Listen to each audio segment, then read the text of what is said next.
یہ جو ایک جھنڈا حضور کی ولادت کے وقت مشرق میں نصب ہوا اور ایک مغرب میں، اور مشرق اور مغرب نور سے، حضور کی ولادت کے نور سے روشن ہو گیا، اشارہ یہ تھا کہ وقت آنے والا ہے جب مشرق سے مغرب تک محمدی فتوحات ہوں گی۔ اور جہاں آپ بیٹھے ہیں ملک پاکستان، آپ کو معلوم ہے ملک پاکستان میں نور محمدی، میری مراد صحابہ کرام اور فتوحات اسلامی اور دعوت اسلام کی کب پہنچی؟ آپ نے تو یہ سن رکھا ہے نا کہ محمد بن قاسم آئے، اور محمد بن قاسم کے ذریعے یہ جو سرزمین ہے دیب سندھ کی، کراچی اور یہ صوبہ سندھ، یہاں اسلام آیا۔ نہیں، ایسی بات نہیں ہے، ایسی بات نہیں ہے۔ میں آپ کو بتانا چاہتا ہوں تاکہ آپ پردے اٹھ جائیں۔ یہ آقا علیہ السلام کی سیرت طیبہ کا فیض تھا۔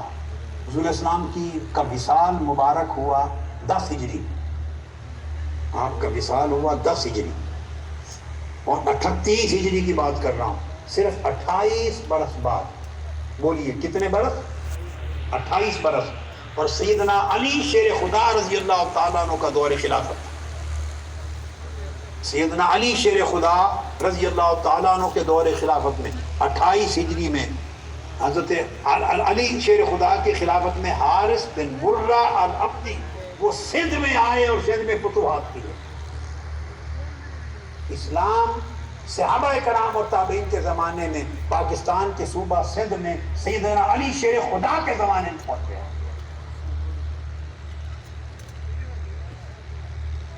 بلکہ تھوڑا اور آگے آپ حیران ہو جائیں، اس سے آگے بتاؤں، سیدنا فاروق اعظم رضی اللہ تعالیٰ عنہ کا دور 15 ہجری، آقا علیہ السلام کے وصال مبارک کو بھی صرف 5 سال ہوئے ہیں۔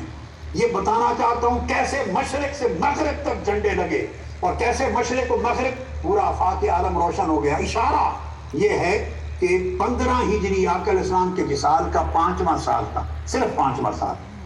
سیدنا فاروق اعظم رضی اللہ تعالیٰ عنہ نے حضرت مغیرہ بن ابی العاص کو بھیجا، حضرت مغیرہ بن ابی العاص یعنی عثمان بن ابی العاص ثقفی کو بھیجا بحرین اور عمان کی طرف، اور مغیرہ بن ابی العاص ان کے بھائی ان کو بھیجا کراچی اور سندھ کے سمندری ساحل کی طرف۔ یہ جو موجودہ کراچی ہے اور سندھ کے جو سمندر کے ساحلی علاقے ہیں، حضرت مغیرہ بن ابی العاص 15 اور 16 ہجری، ابھی وصال مصطفیٰ کو 5 سال ہوئے تھے تو حضور کے اسلام کی دعوت لے کے صحابہ پاکستان کی سرزمین میں آ گئے۔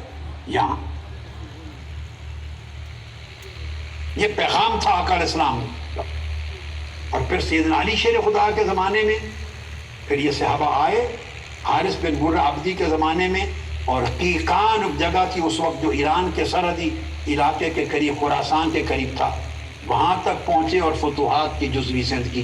سیدنا مولا علی المرتضیٰ کرم اللہ وجہہ الکریم کے زمانے میں سندھ میں آئے، اور سیدنا فاروق اعظم کے زمانے میں سندھ اور دیبل میں آئے، اس سے بھی قبل۔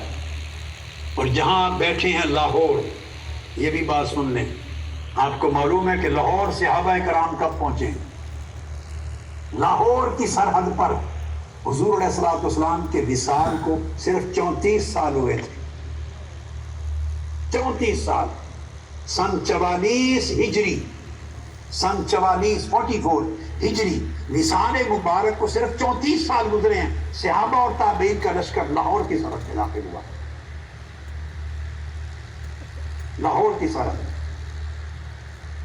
یعنی یہ وہ جو ولادت کی رات جو نور دکھائے گئے اور جھنڈے گاڑے گئے، وہ ابھی صدی نہیں گزری تھی، 5 سال گزرے تھے، یا 30-40 سال بھی پورے نہیں گزرے تھے۔ آقا علیہ السلام کی صدی کے اندر مشرق سے مغرب تک حضور کے دین کی دعوت پہنچ گئی۔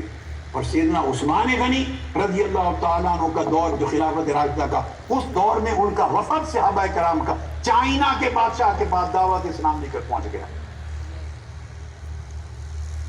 مشرق اور مغرب تک دعوت محمدی پہنچی، سیرت محمدی کا فیض پہنچا، پوری انسانیت کو علم اور سائنس کا فیض پہنچا، اور ہر ایک کو خیر اور برکت ملی، خیر اور برکت نصیب ہوئی۔ آقا علیہ السلام کی آج کی عظیم الشان محفل میلاد کے موقع پر جو حضور کے مولد یعنی میلاد اور سیرت طیبہ کا جو بیان ہوا، اس بیان میں جو میسج ہمیں ملتا ہے کہ ہمیں پلٹ کر حضور علیہ السلام کی سیرت طیبہ کی طرف جانا ہوگا. ہم نے اپنی زندگیوں کو سیرت نبوی کے ساتھ منور کرنا ہوگا. اپنے اخلاق حضور کی سیرت کے مطابق درست کرنے ہوں گے. پلٹ کر جہالت کی بجائے جہل کی بجائے علم کی طرف آنا ہوگا، اور علم نافع کے ساتھ عمل صالح کی طرف آنا ہوگا. ہمیں اپنے اعمال و احوال کو اور سیرت و کردار کو سنوارنا ہوگا، اور اپنی زندگی میں اخلاق اور زبان میں علماء کو، طلباء کو، دین کے بچوں کو، امت کو اپنی زبان کو میٹھا کرنا ہوگا، اخلاق کو میٹھا کرنا ہوگا. اس میں حلاوت، اس میں لطافت، اس میں رفق، اس میں نرمی، محبت اور شفقت پیدا کرنی ہوگی، اور تفرق کی بجائے، ٹکڑے ٹکڑے ہونے کی بجائے جمع کرنا ہوگا، یکجا کرنا ہوگا. ہم اس مشن کو لے کے آگے بڑھیں گے. میں مبارک دیتا ہوں تحریک منہاج القرآن کے کارکنوں اور تنظیموں. اس مشن کو لے کے بڑھتے رہو. تمہارا جینا بھی اسی راہ پر ہو اور آپ کا مرنا بھی اسی راہ پر ہو. حضور علیہ السلام کی سیرت طیبہ میں اور محبت محمدی میں اور سیرت محمدی میں بنا رہو. اور کوئی دشمن برا بھلا بھی کہے تو جواب میں گالی مت دو. اپنے اخلاق کو درست رکھو، اپنے علم کو اچھا رکھو، اپنے کردار کو اچھا رکھو، اور تقوی اور طاعت اور پرہیزگاری کا راستہ اپناؤ، اور گناہ گاری اور عصیاں کاری کا راستہ کبھی نہ اپناؤ.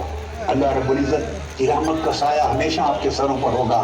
اور منہاج القرآن کا یہ پیغام پورے ملک میں نہیں، پوری دنیا میں، اور حضور علیہ السلام کی سیرت طیبہ کا پیغام، اسی کے فیض سے ہم شمع جلا رہے ہیں. پوری دنیا میں انسانیت کو انشاءاللہ روشنی عطا کرے گا. والسلام علیکم ورحمۃ اللہ وبرکاتہ.